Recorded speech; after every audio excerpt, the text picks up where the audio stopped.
এজন্য আমরা সে আল্লাহর ইবাদত করি যিনি কখনো ঘুমান না, যিনি ক্লান্ত হন না, যার লয় নাই, যার কোনো ক্ষয় নাই, যিনি ছাড়া আমাদের বাঁচার কোনো উপায় নাই। ঠিক কিনা বলেন? 10 নম্বর ক্লিয়ার? আলহামদুলিল্লাহ পড়েন। যা বললাম আমরা যেন আমল করতে পারি। তাহলে একটি আয়াতের তাফসীর শুনলাম, আয়াতটার নাম প্রত্যেক ফরজ নামাজের পরে পড়বেন, সকাল সন্ধ্যা পড়বেন, ওয়াজিফা হিসেবে মানবেন তো? কোন সূরায়? আয়াত নাম্বার? মোট কয়টা কথা? 1 নাম্বার, আল্লাহ ছাড়া কোনো ইলাহ নাই, তাকে ছাড়া কাউকে সেজদা দেব।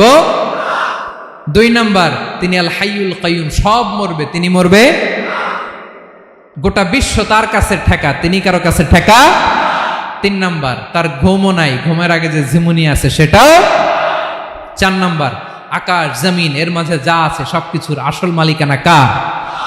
5 নাম্বার, কিয়ামতের দিন যখন থারথার করে নবীরা কাঁপবে, তার অনুমতি ছাড়া কেউ আল্লাহর দরবারে দাঁড়িয়ে সুপারিশ করতে পারবে। 5 নাম্বার, আমাদের সামনে পেছনে উপরে নিচে প্রকাশ্যে গোপনে যা ঘটে কেউ দেখে না, দেখে কে? কেউ জানে না, জানে কে? আল্লাহর জ্ঞানের বাইরে নতুন করে কেউ জ্ঞান প্রডিউস করতে পারে না। তিনি যতটুকু জানায় ততটুকুই জানি, তিনি না জানালে জানানোর সাধ্য কারো। তার কুরসি, তার কর্তৃত্ব ক্ষমতা আকাশ জমিনকে বিস্তৃত করে আছে। ঠিক কিনা বলেন? কিন্তু মহাবিশ্বকে পরিচালনা করতে, রক্ষণাবেক্ষণ করতে তিনি খুব ক্লান্ত হয়ে যায় না? ক্লান্ত হয়? তিনি আল আলী, দ্য হাইয়েস্ট, সর্বোচ্চ, আল আযীম, দ্য সুপ্রিম, তার ক্ষমতার সামনে দাঁড়াবার ক্ষমতা কারো নাই। ঠিক কিনা বলেন? সে আল্লাহর গোলাম হতে পেরে আমরা খুশি না বেজার?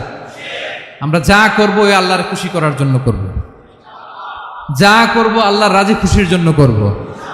মনের দুঃখ জ্বালা ফেসবুকে শেয়ার দেওয়ার আগে আমি শেয়ার দেব কার সাথে? পারবেন? পারবেন? আল্লাহরে ভালো লাগে? আল্লাহরে মায়া লাগে? আল্লাহর কাছে চোখের পানি ছেড়ে কাঁদতে ভালো লাগে? আল্লাহর কাছে বলেন, ইদা সাআলতা ফাসআলিল্লাহ, বিষ্ণু বললেন যখন চাইবে আল্লাহর কাছে চাইবে। ওয়া ইদা ইসতাআনতা ফাসতাইন বিল্লাহ, সাহায্য করার মালিক একজন, তিনি কে?